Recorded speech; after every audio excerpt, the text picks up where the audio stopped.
So we were watching Space Jam, the first one.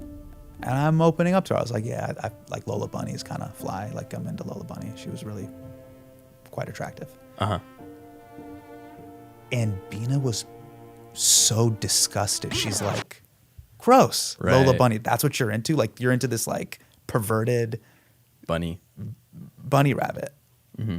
And I was like, how could I have let my guard down? Well, just a question about the attraction. Was this like you were talking about when you were a kid, or is it a current? No. I was saying as a kid, I totally understood why Bugs Bunny was attracted to her. And sure, I get it. If I also was an animated cartoon, yeah, I'd be attracted. She can hoop. Right. She's like funny, but for the record, beautiful. Where does your attraction currently stand for Lola? As a 40-year-old adult man that's married with 2 children? Yeah. Yeah, she's fly. Lola yeah, Bunny's I think it feels like it's still going on. I mean, if you're asking me, I think Lola Bunny's attractive? Yeah, she's attractive for a basketball playing bunny rabbit. Yes, but why is this a bad thing to say? I'll be honest, bro. For you, this is the kind of thing I would edit out. Don't let this go to air. Probably know Ramy Youssef as an accomplished actor, comedian, director, and show creator. He's won a Peabody and a Golden Globe, and called for a ceasefire live on SNL. Free the people of Palestine, please. But the accomplishment I'm most proud of him for? He got Elmo to say Assalamu alaikum. Mr. Ramy, what does salam alaikum mean? Well, salam means peace, and it's a way to say hello in Arabic. Oh, cool. Oh, salam alaikum, everybody. Not only was this a beautiful lesson for American children to embrace and celebrate other cultures, it made Fox News lose their shit.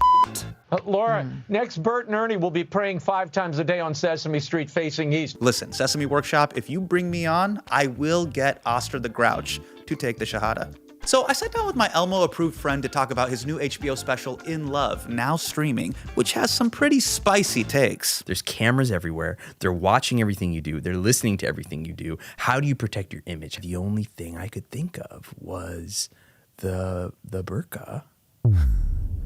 We also went deep on my childhood crush, Lola Bunny from Space Jam. And this has never happened before, but in the middle of the interview, he left for a bathroom break.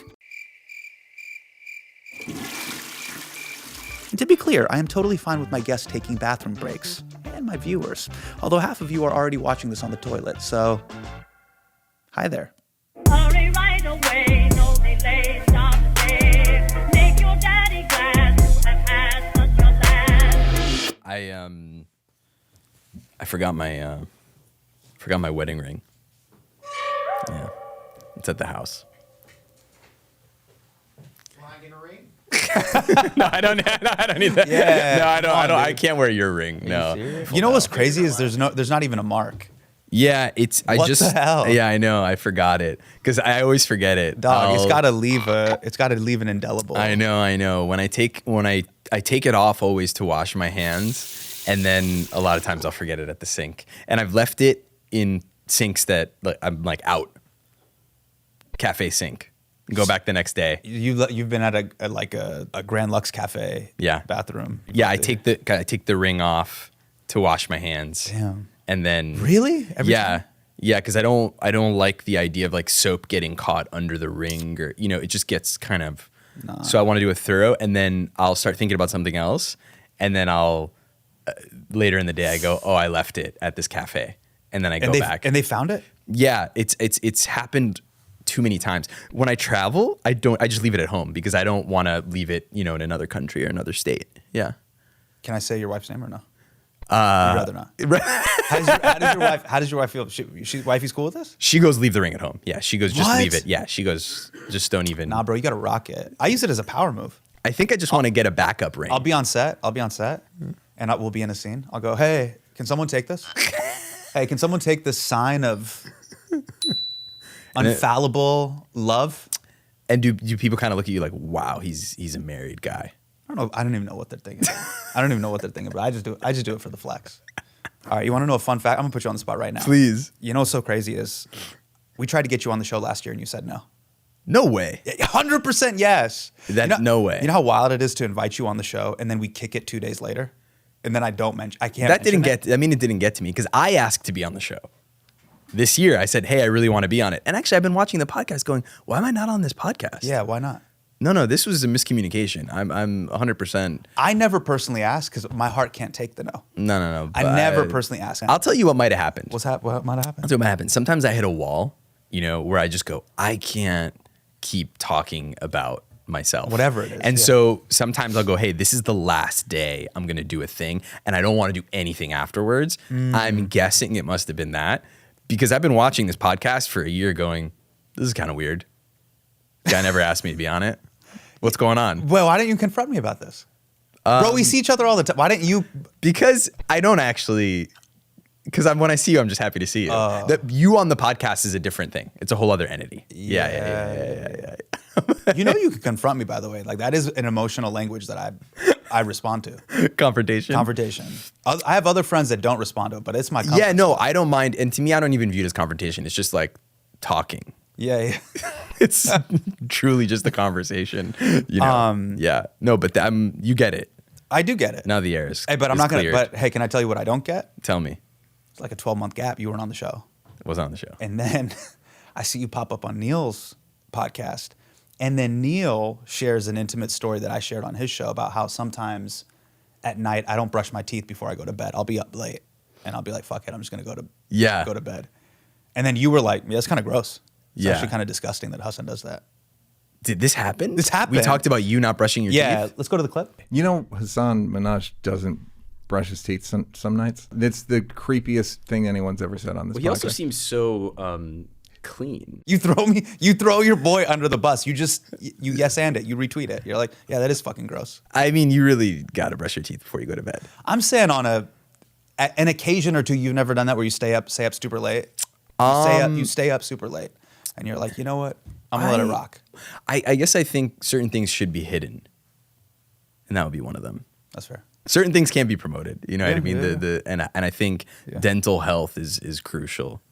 I've seen a lot of people fall to dental issues in my family in their older age. So maybe it's kind of a triggering one for me. You ever see that? You ever just see like a couple root canals take out your grandpa? You go, oh my God, this guy's still dealing with dentist stuff. You are right. It's tragic. There is a generational thing where you're like, oh, dude, whoa, just these a lot of gums. Old people in our family just falling at the dentist, and it's just this crazy quality of life, So I guess I didn't realize actually how emotional I am about this issue. Yeah, and you're right, and maybe it was a different, and it does make me think about like, you guys didn't have toothpaste? Or what was the floss situation? This is just skyrocketed to the top of things I care about. It's like plaque and Palestine. These are very important issues for me. Top tier issues. And they have to be solved. I told you this before. This is one of my favorite specials that you've done. I think it's one of your funniest specials. Funniest and the most personal and spiritual. You talk about many things in the special that I'm dealing with right now. The first is getting our parents off the goddamn internet. Bro, this is a huge. Yeah. Well, cell phone games are mainly used by moms. Moms are low key the biggest gamers. On Candy Crush and all that stuff? Yeah, they're doing crazy numbers. They're paying in ways you would never imagine. Moms are low key spending their social security on Candy Crush and these games that you'd buy more jewels with and stuff like that. Yeah. Yeah. Ask any mom if she wants a piece of jewelry or if she wants, Is your mom on just Candy get Crush? some Royal Kingdom. No. So yeah, ask any mom what she wants. She go buy me some crystals on this phone game. This is the world that we're in. Do right? you do that thing where you visit your parents and they're like, hey, you need to see us. You need to see us more. And then you get home and both your parents are on the phone all the time. It's kind of an internet cafe vibe. Oh, your living room? Yeah, just visiting the family. Yeah, everyone's got their own device, doing their thing, and then you show up, and incredible food. Yeah, so loving. Pray together, then play together. Right, where we get our phones out, get on, pop in the games. Sure. My dad has his word puzzle. He's just doing words. Yeah, he knows how to word combo.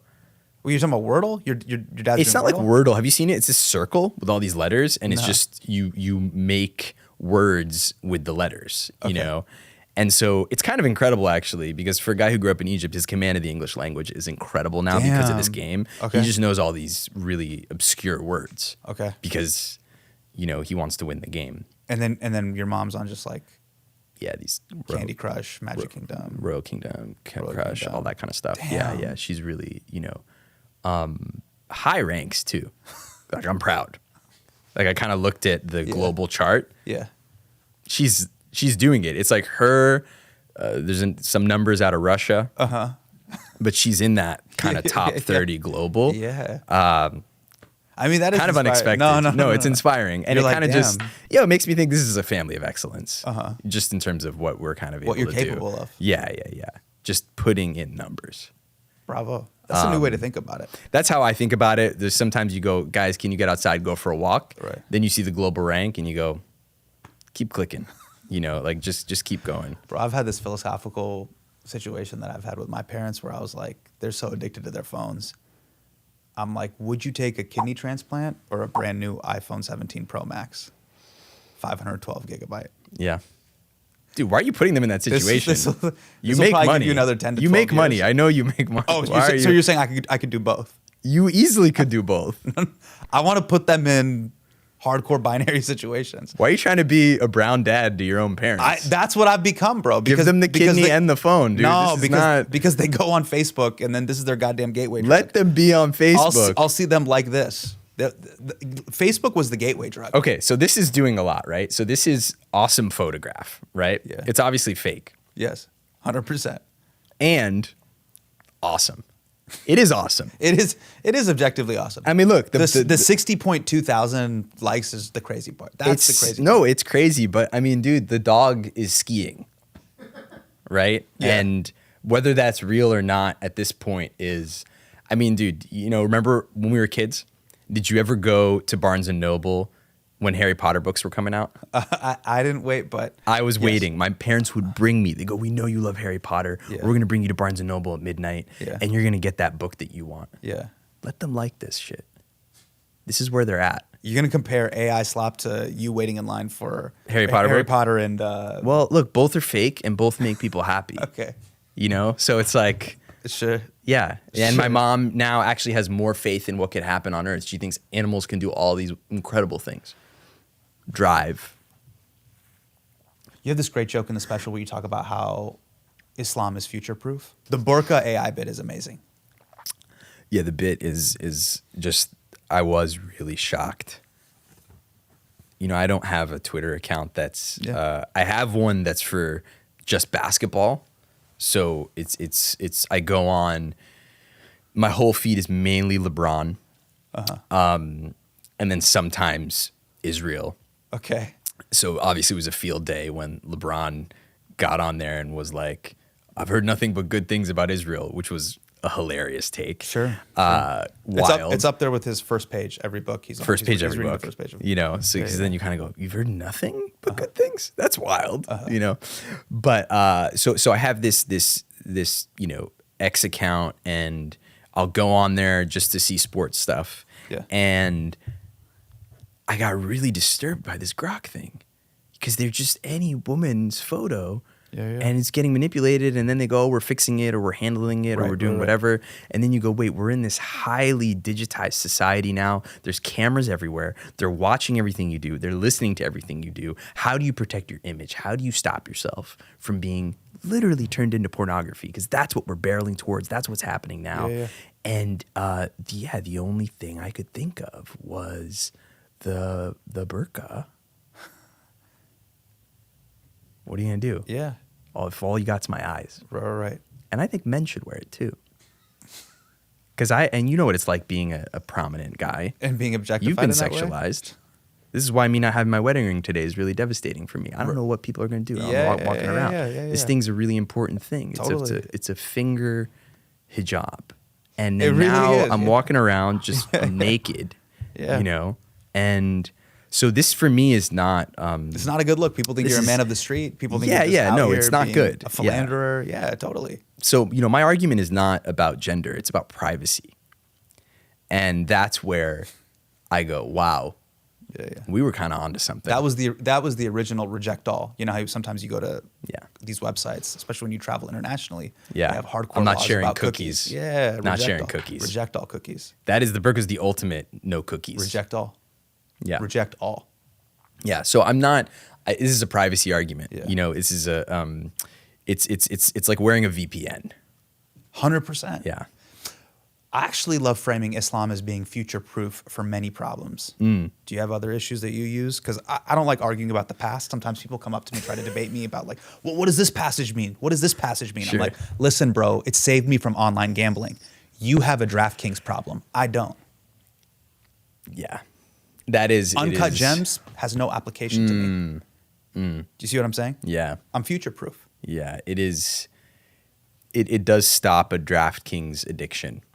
If you Do you have any things that you feel you're like already future-proof handled because of Islam? Well, it's interesting, right? Intermittent fasting. We've been on it. Been on it. The whole 16-9. Been doing Oh, it. yeah. I can eat for 9, but then I don't doing eat. it. It's like done. I mean, look, the whole concept of a spiritual construct that says, hey, don't believe in what you can see, ponder on the unseen. Look what you can see. Dog is skiing. A dog is skiing next to a baby that's the same size. Yeah. Let me close my eyes. I think that might be a more real image at this Yeah. point, Yeah. right? This is cool, but we know it's not real. Yeah. Just even the idea of the unseen being more real than what we're seeing with our own eyes. There's an interesting thing to think about, though, which is, you know, a lot of times when you, like you ever see this in sports where records keep getting broken, and then once an athlete knows that that record could be reached, they end up surpassing it. Right. Yeah. And so there is a part of you that has to wonder with all these images, are some of these dogs going to go, Can I ski? Can I go alpine skiing? and that's, I think, the kind of thing that we got to figure out over the next 5 to 10. Yeah. Are some of these dogs going to should- see these images and go, Sure. you know what, let me do that. You if should that's show possible. that image to Basha and go. I will. I try to show my dog a lot of these AI things just to kind of see, bro, you're going to step up because Yeah. your peers are really doing incredible could things. be something. You could be doing these things. Yeah. Yeah. Which, you know, I don't know. Maybe it's a faulty premise because obviously any of these dogs could have been watching Air Bud and getting inspired, and they Sure. obviously haven't for many years. They haven't dunked. We're kind for of a long yet time. to see Yeah. a golden break into any league. One can hope. You have a whole beat in the show that I really loved. Once again, you really play with the audience's expectations of stuff, and you talk about, you're like, hey, my wife's my best friend. Isn't that right, fellas? You get a lot of like, Guys going, guys go, yeah, she's my best friend. We're BFFs. You talked about how like you have this opportunity to cry in front of someone. Yeah. You know, the world doesn't let you cry. You Yeah. can't.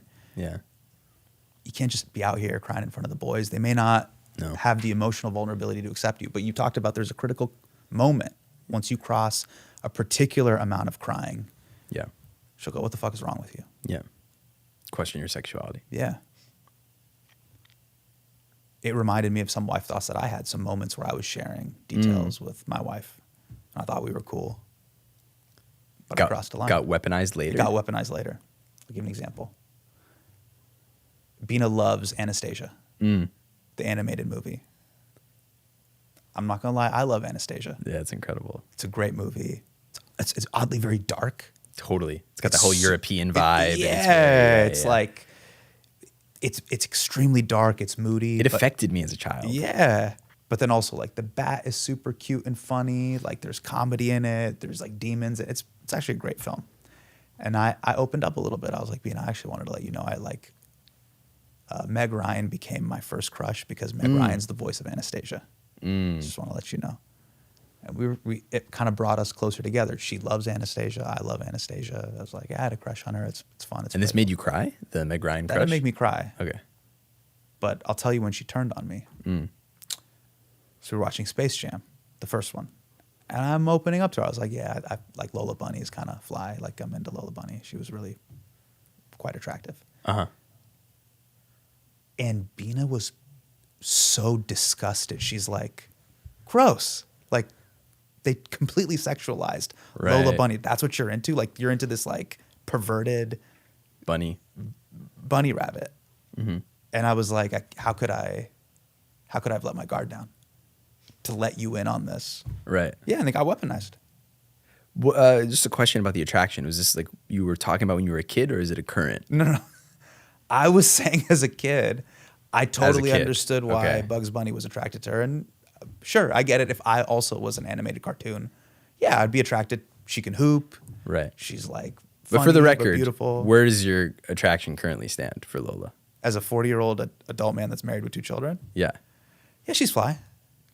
Lola Yeah, I Bunny's think fly. it feels like it's still going on. I mean, if you're asking me, do I Yeah. think Lola Bunny's attractive? Yeah, she's attractive for a basketball playing bunny rabbit. Yes.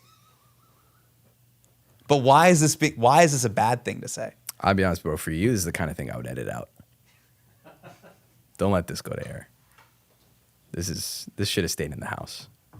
Because I don't even know. I'm trying to understand the implications. Walk of me when through this. Like, so all of a when sudden I'm this- like, yeah. I could admit that I had a crush on Meg Ryan as a kid. I wasn't even aware who she was based on her voice alone. I know, but in Anastasia, she's a human woman, right? This is a human woman. Okay. And then on the other side, you have It's a bunny rabbit? a sexed up bunny, right?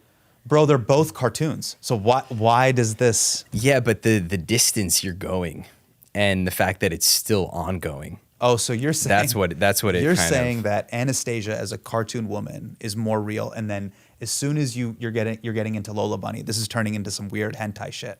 Is that what you're saying? and I'm not even judging the hentai community. I'm just saying, where do you want people to, how do you want to be viewed? All right. And certain things maybe are private. That's all I'm saying.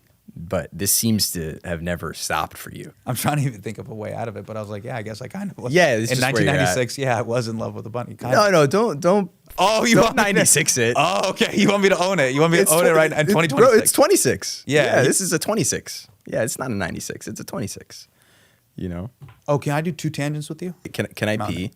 You want to pee? Go Yeah, pee. is that okay? Yeah. Yeah, because I drank so much of the Yeah, go ahead. of the water. Go ahead. Yeah. Bro, doing the bathroom break in the middle of the power. God, when you gotta pee? I've never done that. You but never it is the peed? power. I've peed. I've No, peed, but I've mid never thing? done it. But mid, that's the power move. Can't. That's the freaking power move. I want to give you everything. You know, I don't want to be thinking about that. I have to pee. Sometimes we're both framed as like political comedians by virtue of what we do in the media. Now, I get where it's put on me, especially coming from the Daily Show, Patriot Act, Yeah. all that stuff. Yeah. How do you navigate your role in relation to politics? You know, I think it's there are periods where I'm online, where I'm posting. I've got Instagram on my phone, Yeah. and there's periods where I don't have it on at all. Yeah. And so right now it's been off pretty much all year, just because I felt overwhelmed by it all. Yes. And that is where I just go, you know what? I'm not part of the actual government. I think it'll be okay if I'm not, you know. And I think, you know, standing up for human rights, it's like, it is our duty. We literally have microphones. We're louder than other people. Yeah. So there's a threshold of what you have to say and what you have to do. And I think, you know, I think you're really great about that. And I think so many people I know genuinely care in front of the camera and behind the scenes. You know, the amount of people who I think we know who help families directly deal with their entire countries and worlds being ruined.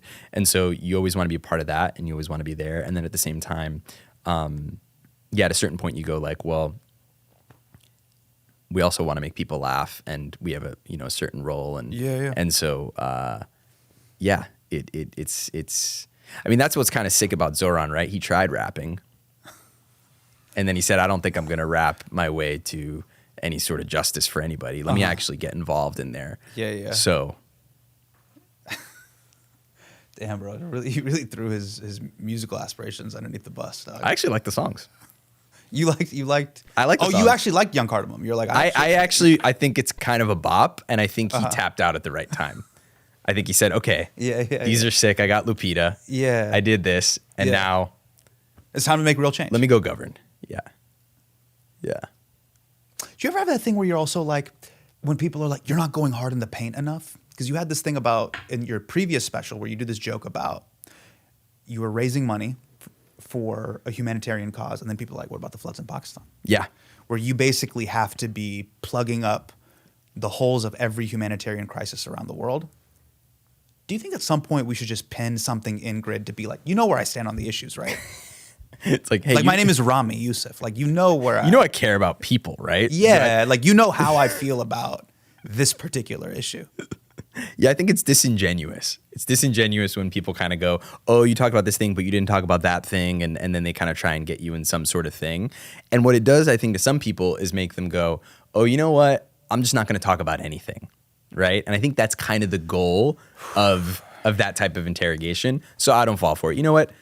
If I have Instagram on my phone, I will be tweeting, I will be posting about a whole host of things, you know, if it's on my phone. If it's not, you know, sorry guys, I missed this one, you know, and I think it's totally fine. I actually don't think I have to be, you know, 24/7, but yeah, you know how I feel.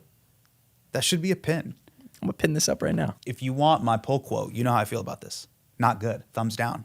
I don't approve. I also preemptively don't approve, just in case you circle back and do it later. Not cool. Yeah. Not with it. Let me just get that on the record right now. Anyways. Stop the fucking bombs, you crazy bastards. Here's what I'm trying to say is I actually get it the worst from someone, Du Bois. Like Du Bois on my like group thread. Yeah. Oh, bro, I got friends that are that are in B2B SaaS giving me hell. Nothing's worse than they work in IT and they're coming at me. Oh yeah, no. The friends are the worst. Oh, bro. They're because they're monitoring every move. Coming at me. They have direct access to you, and they go, dude. But I gotta call them on their bullshit because sometimes they'll be like, bro, you're not going hard enough at the paint. Did you see what Ramy just did? Where you at?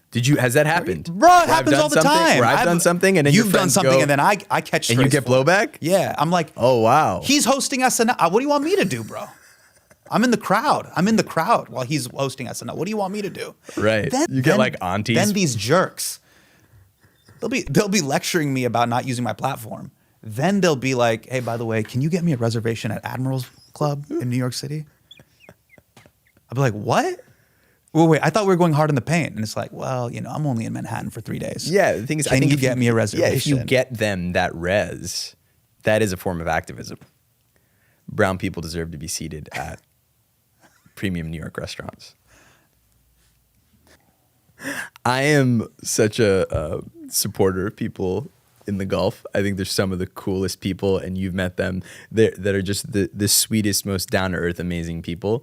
And I think that, you know, this whole conversation that we have over here about people who live there and this kind of demonic painting of the world, it's really wild, especially at this point in time. Yes. I mean, when you see the way that our president is tweeting, like imagine not living here and going, what's going on over there? They got the president's promoting something called Alligator Alcatraz. Right. They put immigrants in a prison surrounded by alligators. They grab students and they grab people off the streets and throw them into vans. Yeah. You can't get an abortion in half the place, but they say they're the most pro-women. It's really, you know, I mean, it's actually crazy. I mean, this happens all the time when you travel. Like, if you get a chance to travel, you feel it. Even when I've toured, gone to Europe, people are like, you guys, you're out of your mind. Like, it you Americans are out of your mind. It feels wild, you know. So that's where I am always going to support people. Government stuff. It's like, what, you know, we have no angle, we have no advantage. Being Egyptian and like growing up with Egyptian politics being in the background of like family discussions and WhatsApp threads, how did that shape your perspective on American politics? Well, in a way, what's funny now is I think people are really shocked and they go, oh my God, the president is lining his pockets with money, and you know, all the Arabs are like, yeah.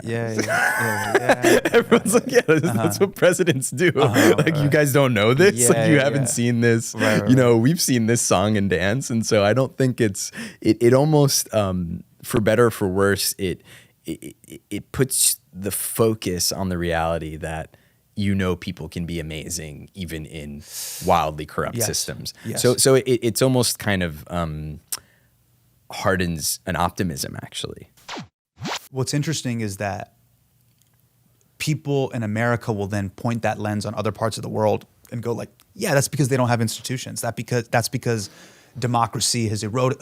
That's because they have strongman dictators.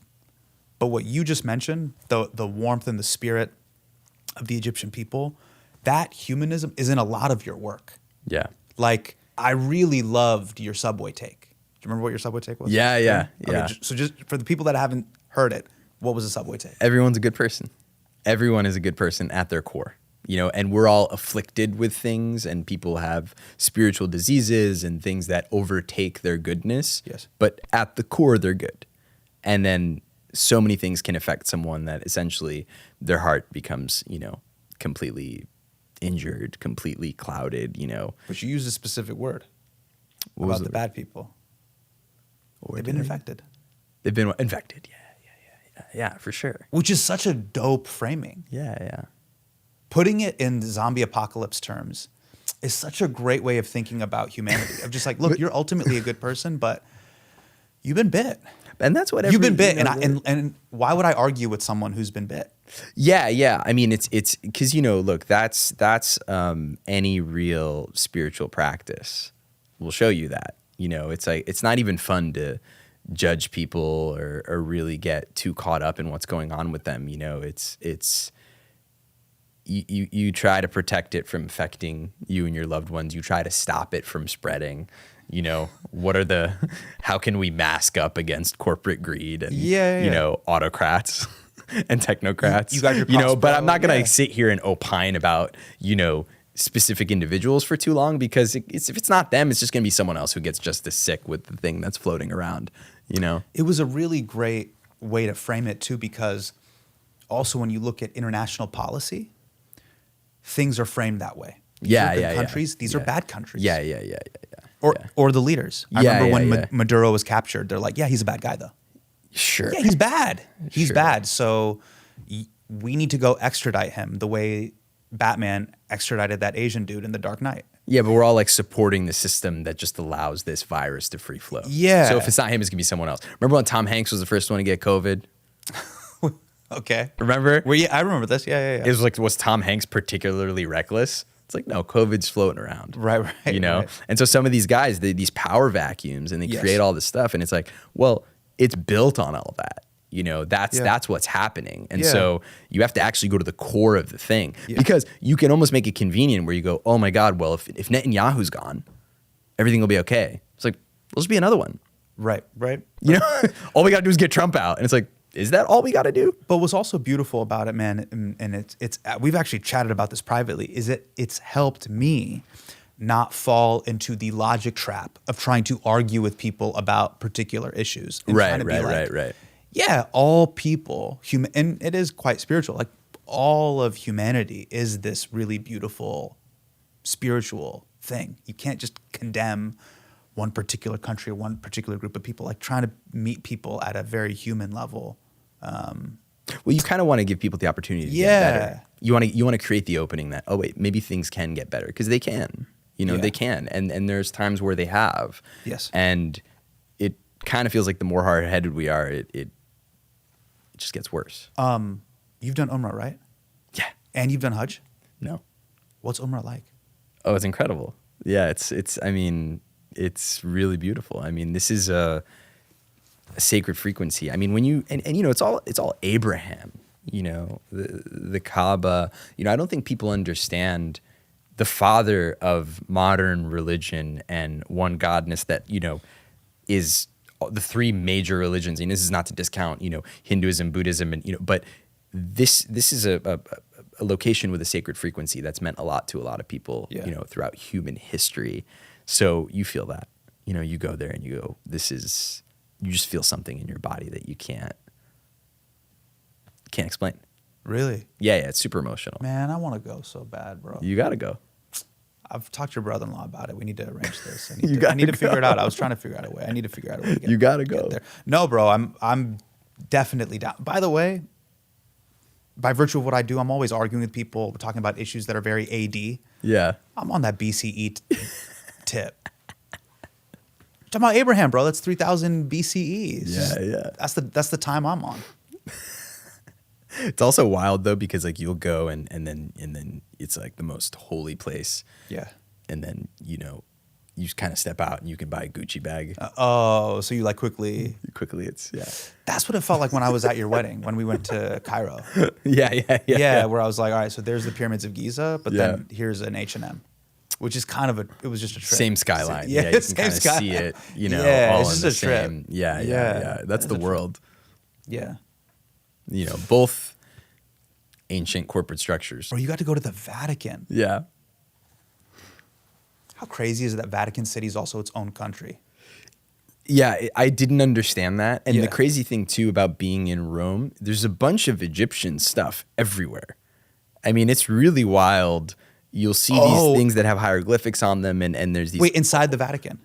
Just in Rome, the Vatican itself is quite Jesus forward, I would say. Yeah. But the other stuff is very. I mean, it's wild. You see these obelisks, and you see all this stuff that very clearly was pillaged, and I'm just kind of walking around going, this is like a lot of our shit. Like, There's a lot. and it's just being Go to the British Museum, dog. rained. You'll I know, see- but at least the bridge is covered. This is rain is falling on our stuff. Oh, damn. It's outside. It's getting rained on. Straight up eroding? It looks pretty clean, honestly. I think they're taking care of it. What was the Vatican like for you? It was funny because you feel this spiritual thing of, whoa, this is where the Pope is and where all these guys are. And but then you're walking through it with Conan O'Brien and, Chris Rock. And Birbiglia. Mike Birbiglia. I mean, come on, it's like a whole different thing when people are like Jimmy Fallon was so funny there. You guys were doing bits? You guys were just walking around doing bits? He was the only one doing a bit. So he shows up late in sunglasses. We're all seated. He kind of walks in through the side and is just like, let's begin. Like, He's Catholic though, isn't he? Yeah, no. And he showed up late? I think it was a big place. I think he just probably got a little lost. But I mean, imagine you have 150 people sitting to see the Pope address them, and there's this tension of when's the Pope going to come out, and through this giant side door, Jimmy Fallon walks through and goes, "We can get started." That's hilarious. Best laugh I've ever seen. I mean, so funny. That is very funny. Just that is just very like funny. class clown. Yeah. Knew exactly when to. I mean, just truly spiritual. A spiritual laugh. Were you guys not talking? Were you guys not talking? Like while you're waiting? Every sound you hear, you go, is that about to be the Pope? So you kind of talk for a second, but then you go, oh, it's the Pope. And then, oh, it's Jimmy Fallon. Oh, man. Yeah.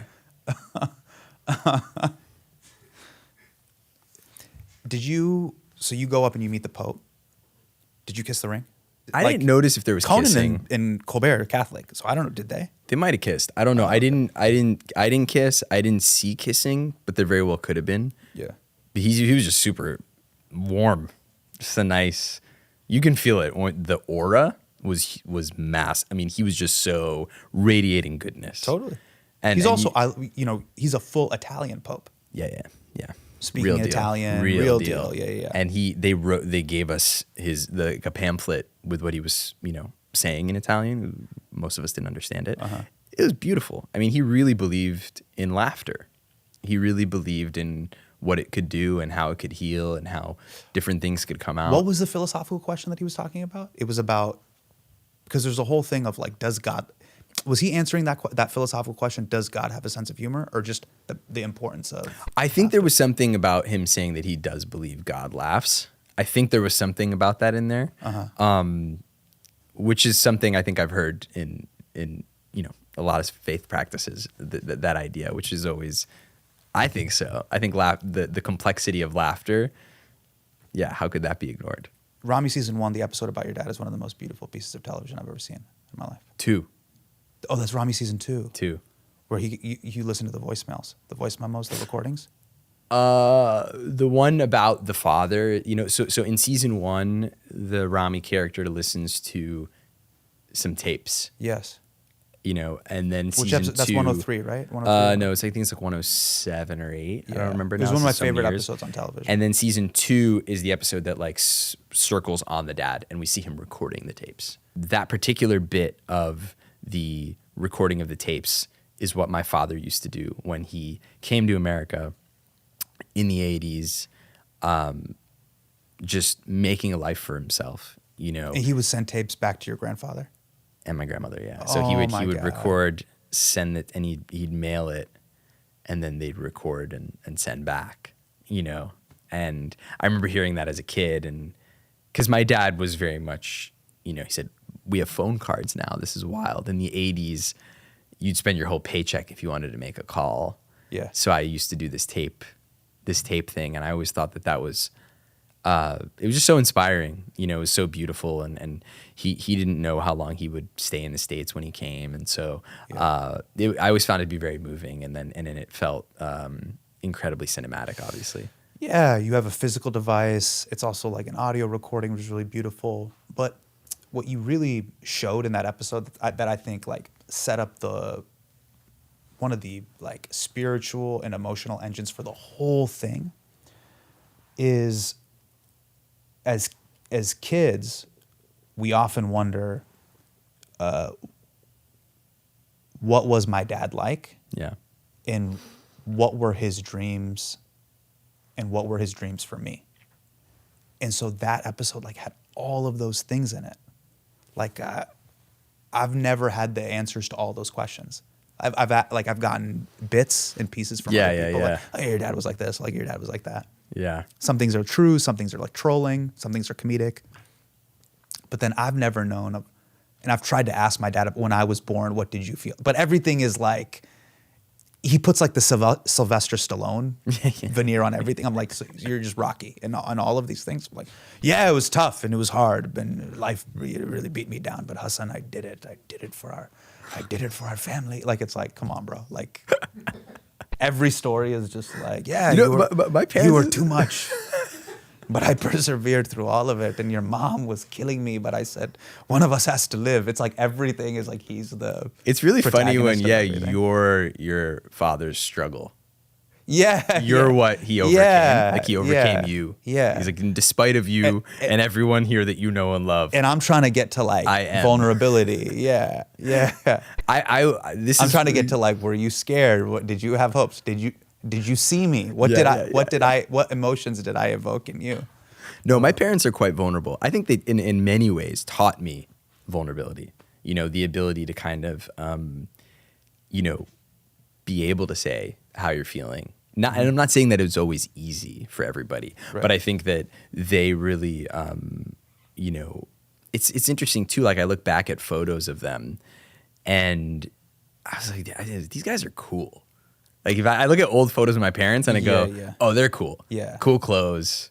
Not even just for the era. Like they figured it out. We all have like 3 photos of our parents of them being fucking so cool. Cool. But my dad was and this is where I think I got a fascination with cameras. My dad was obsessed with documenting. He loves documenting. He loves photos. I think this is why he did the tape recorder thing too. My mom, same way, loves photos. So we have extensive photos. My dad used to work crazy hours, and first thing he'd do is he'd come home, didn't even get out of his suit, pick up the video camera. So he'd try to catch us for like a little bit before we go to sleep, and he'd film. So he loved, and when you think about the effort, it's actually incredible now because now, okay, we all have the iPhone and you can just take, one day you could take 400 photos of your child. This is buying the tape, and saving it and buying more tapes. There was this cost to archiving. Yeah. So I think so much of it, has double, triple weight. In how I see it. And so, they were, and my mom too, is so about, showing us music and documenting things. And so that was always really inspiring to be able to look at, and sometimes I don't even know how good my memory is, but we have so many photos and videos that I can go, oh, wow, that's what that was like. What will our kids remember of us? Like what treasure trove will we give them where they were like, this is my dad's GameCube. Yeah. Or like, I mean, your kids will have like hundreds of podcast episodes. This is what a nightmare. What a nightmare. What a nightmare. What a nightmare. They'll be able to watch you but they'll be able to watch you speak to senators and business people and entertainers. It's incredible. Everything you just said was depressing. No, it's cool. I think it's cool. So? Yeah, I think it's cool. I think it's really cool. I have a ton of the stuff that I collected that's still that's like in my parents', like in my childhood bedroom. Like archives of like Slam Magazine, old like VHS and 1 mixtape, VHS Home Alone 1, VHS Home Alone 2. It's obviously because my parents are hoarders, but there's another component to it too, which is like that's stuff so sweet that I've still legitimately like kept. Yeah. Old newspaper clippings of when I first was doing comedy, and then like the local newspaper wrote about it. Wow. Yeah. Local paper goes so hard. Local paper. Local paper is so much cooler than New York Times. 100,000%. Like when both have occurred, you kind of go, give me the local paper, dude. Davis Enterprise? I'm always like, give me the South Bergenite. Yeah. Dude, South Bergenite articles. Hey, you go got a lot crazy. of you got a lot of pride in being a Jersey guy. Oh, dude. Absolutely. So you rep Jersey hard. NorthJersey.com has been by my side. So you, Jon Stewart, Cal Penn, vanguards of being Jersey guys. I like really got to have a heart-to-heart with Cal Penn, and I said to him, it was so important to me that Cherry Hill, New Jersey was at, Harold and Kumar Go to White Castle. That as a kid, that was the most representation I saw. Brown guy at a New Jersey White Castle. I thought that was the peak. Okay. Arguably, still is. Still is. I don't know that our work has even gotten close. So look, just so everyone's aware, I'm not walking him into this. He's repping this, guys. Repping. Let's do New Jersey trivia. What famous airship disaster happened off the New Jersey coast in 1937? What? Bro, this is one of the easiest historical questions. I went to public school in California and we learned about this. What is this, like Amelia Earhart? 1937? What in the first year fucking college dropout? You don't know the answer to this. It was a huge explosion. It's used as a punchline often. Please get this right. Pearl Harbor. The correct answer is the Hindenburg. Oh, that was the Jersey? blimp, dog, bro. It's the blimp. That was Jersey? Yes, Jersey. Dude. Hey, anyone who says that satirists are the smartest people on planet Earth, please just understand there's basic U.S. civics that we're not getting right here. 8th grade U.S. history, we're failing, okay?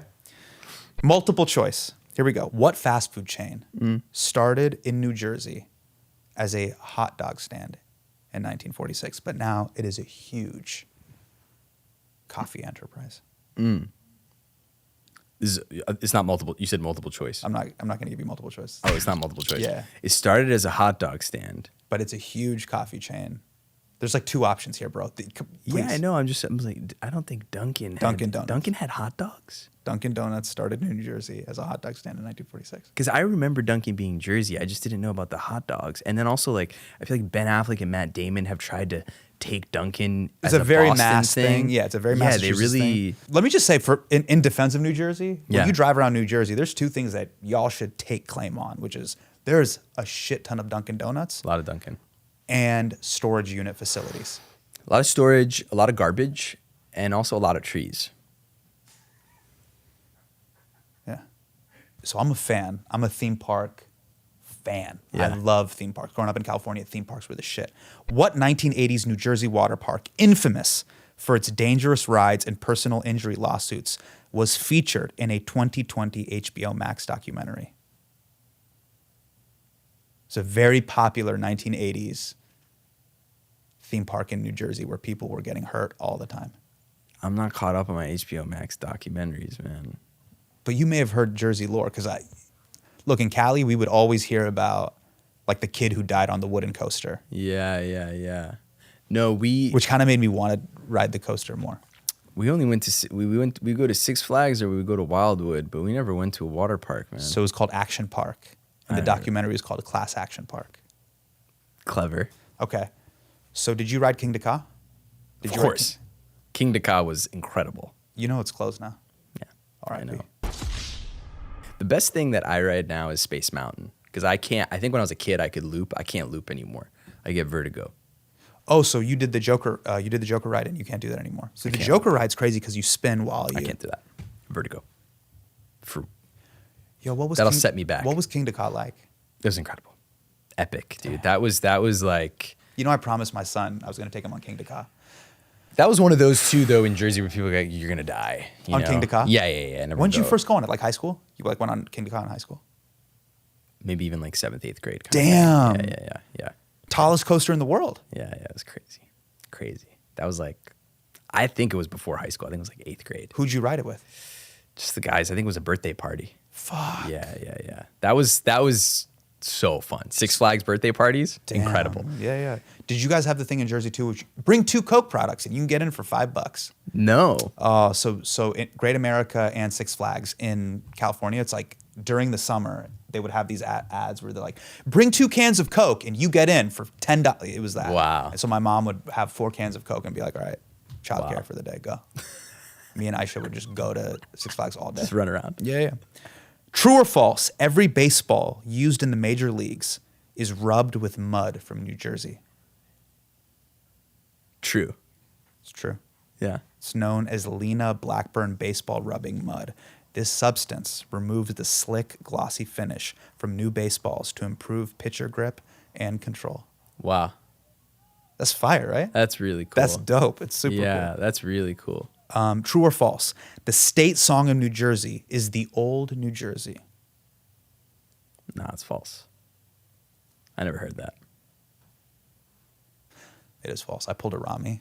Yeah, that's not. I totally made it up. There is Yeah, no I state don't. song. Yeah, I was didn't. like, I made it up. Never heard it.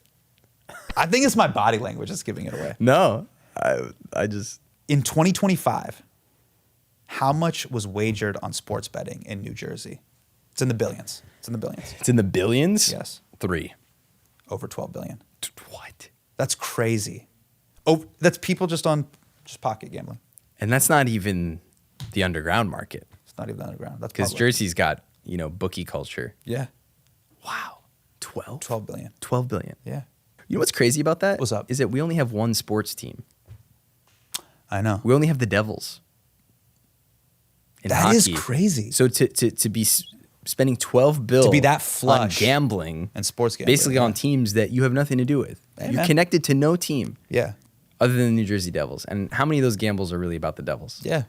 Got to be low. None. Virtually none. By the way, shout out to Chris Christie. He's the one that legalized it. He's going to come on the show. He agreed. What should I ask him? Chris is coming? Yeah, bro. Chris Christie came. And our booker, by the way, was like, do you want Chris Christie? I'm like, what are you talking about? Yeah, I want Chris Christie. Chris Christie is so Jersey. Chris Christie's out of a Safdie movie. He's out of a Safdie movie of what they think the governor of New Jersey would be like. Are you going to say that to him? Yeah. Chris Christie, Rob Ford. There's certain political fixtures that are just I believe are characters in and of itself. What's he here to promote? I have no idea. Yeah. I genuinely have no idea. I don't know why he said yes. I don't know why he said yes. I don't know why. Yeah. I mean, I don't know what any of this means. But what's also wild is that like this now has become some of the most compelling television that exists. Like I said this to the whole team that works here. I was like the Cat Williams Club Shay Shay interview. Oh my God. Is probably That's one of the best incredible. pieces of cinema, and I'm including The Godfather. What it means in its beginning, middle, end, the tension, it's some of the And also the cinema I've prophecies that have come true since. Correct. Yeah. I would see that if they put it out limited theatrical. made. Predates. Put it out. Put it at Drop it. Yeah. Put it at iPick. Alamo Draft House. I'm there. Yeah, I'm there. It's really good. It's very good, very good. I think it's at 96 million views right now. might have broken over 100. That's the full like 3 hour plus joint. I've ran it back. I've watched it twice. It's truly nuts, dude. What's going on with the drones in New Jersey?